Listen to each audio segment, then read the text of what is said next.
Your mom played basketball with your head as a baby. Unfortunately, apparently Uncle Sam has an outerversal jab. I'm gonna go over why literally if he farts, Naruto dies. If he farts, Saiyan Saga dies for sure.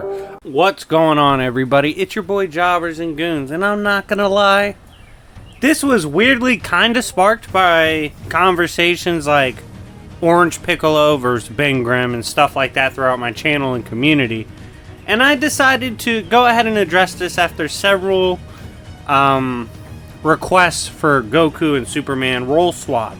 And I want to kind of give my perspective on, in my opinion, the most controversial yet unnecessary dispute in power scaling history that never should have been a thing because it was never close. But before we begin, make sure to smash the like button. Let's try to hit 200 plus likes if you like content like this. Show love and join the Discord. We do games, prizes, giveaways, D&Ds, and more. If you want to support through other means, you can check out the new memberships on the channel and hit me up to talk video purchases for your favorite content. I currently have deals going on. Now, I want to give kind of a unique spin on this take, which, for all being honest, has been done quite a bit of times. By the way, this is by no means a hate video of each. In fact, it's vice versa.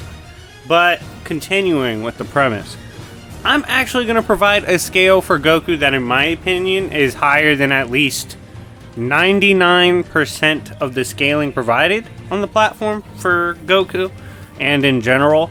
On top of this, I do want to emphasize it's not my scaling. In fact, shout out to one of my server mods, Wukong, who kind of began this big crusade to provide as high tier of scaling for Goku as possible. And I'm going to present this to you guys to get Goku to a highest possible power level without us completely getting dishonest with it. Okay, and then we'll continue from there because I feel like that's honestly the most important part of the video. So first, spoiler alert, we'll be scaling Goku a lot higher than usual. And when I say usual, if you haven't seen before, I've made several videos with Goku. I usually have him at around multiversal. Now, this scaling will go by the idea that super spaces are contained within Universe 7. Super spaces being realms that can take something to the extreme in terms of dimensional coordinates. You can argue them either 4D, 5D, and up, or as high as hyperversal. On top of this, there are infinite parallel worlds, or the many worlds theory. There are infinite dimensions within the multiverse.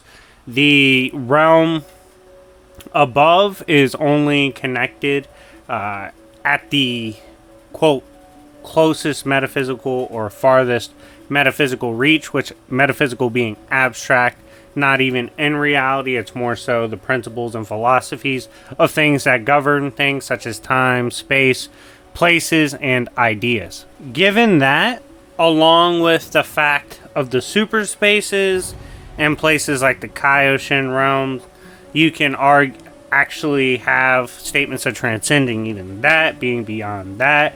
We know in Universe 7 or other realms there's potentially spaces beyond that. But regardless, this would get Universe 7 to an arguably at its peak within itself, outerversal or baseline outer. And then you had Boo, someone being a universal threat, literally ripping it apart, collapsing it, and threatening the infinite collapse. This in itself would put the Boo saga at its highest tier at around baseline outerversal. Obviously, this is not where we stop with Goku. We got him there with his speed now easily being... First of all, I've always held the belief he's had high tier speed metas and arguments just being fair with how people judge other characters. I do feel he gets actually downplayed in some aspects. I will say that, Goku fans. Y'all heard it from the boy. I don't hate him. I really don't. His fans can get a little crazy, but I don't hate him if you really hear me out.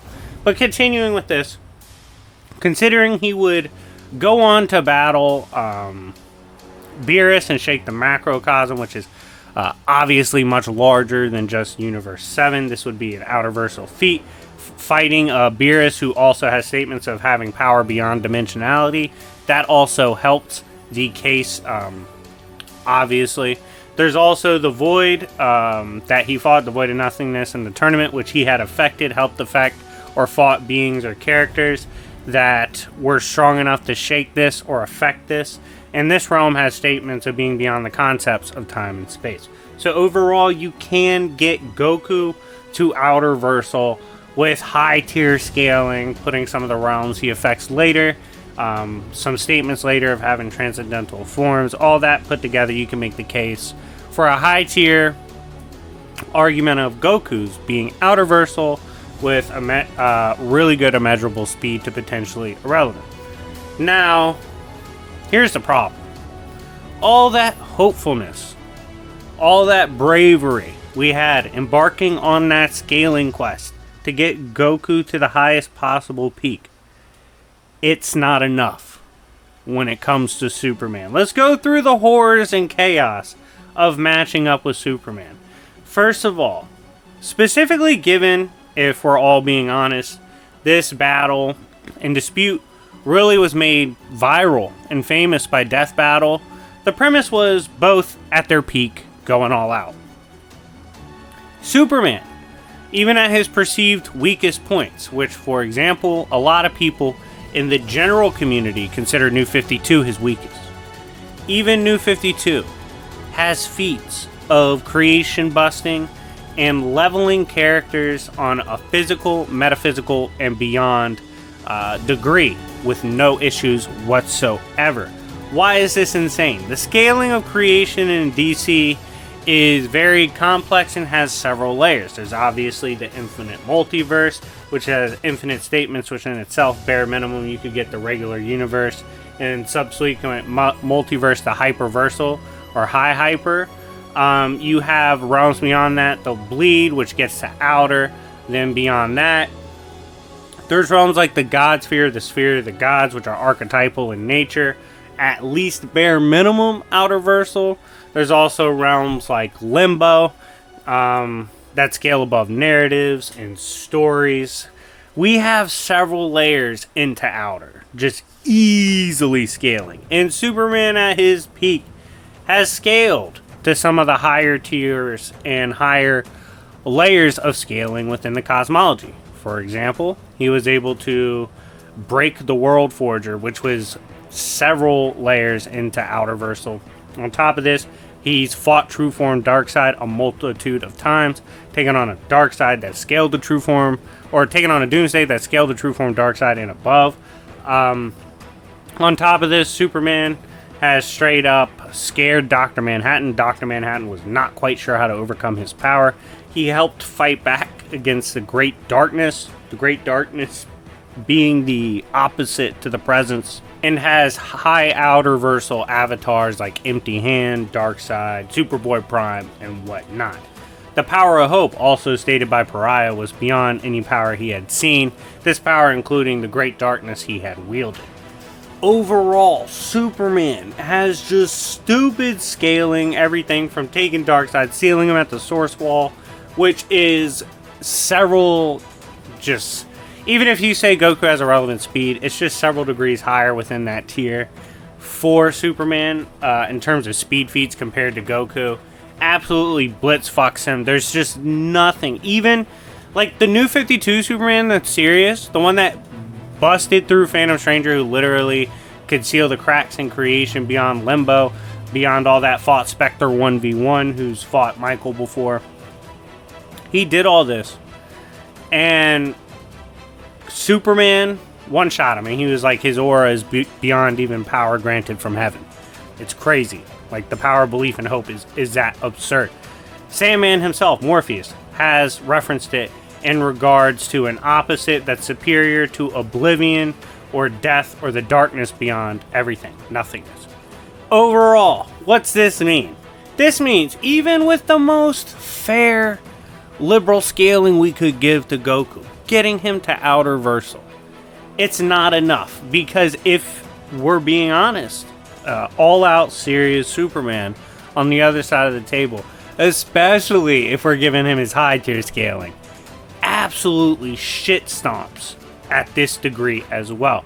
I feel like it was never really close when it comes to low ends, mid end, high end, I feel like Superman has always taken it, has been comfortably above. I've always understood why people wanted it to be a matchup. I've always understood why they were compared as two of the most prominent and beloved figures in pop culture. But in terms of the scaling, in terms of how the fight would actually play out, it was never close. But anyways, guys, thank you so much for watching. This was your boy Jobbers and Goons. If you're new to the channel, please like and subscribe. And turn the notification bell on. I make a lot of content, so you'll definitely get a lot of value out of this channel. I appreciate everyone who's been subscribed thus far and watches my channel. We're on the road to 30K, and I can't wait to hit it. And yeah, anyways, it's been your boy Jobbers and Goons, and I'll see y'all later. Peace. I appreciate all the fans I had. Hate me or love me, you watched. That's all you could do. Thank you.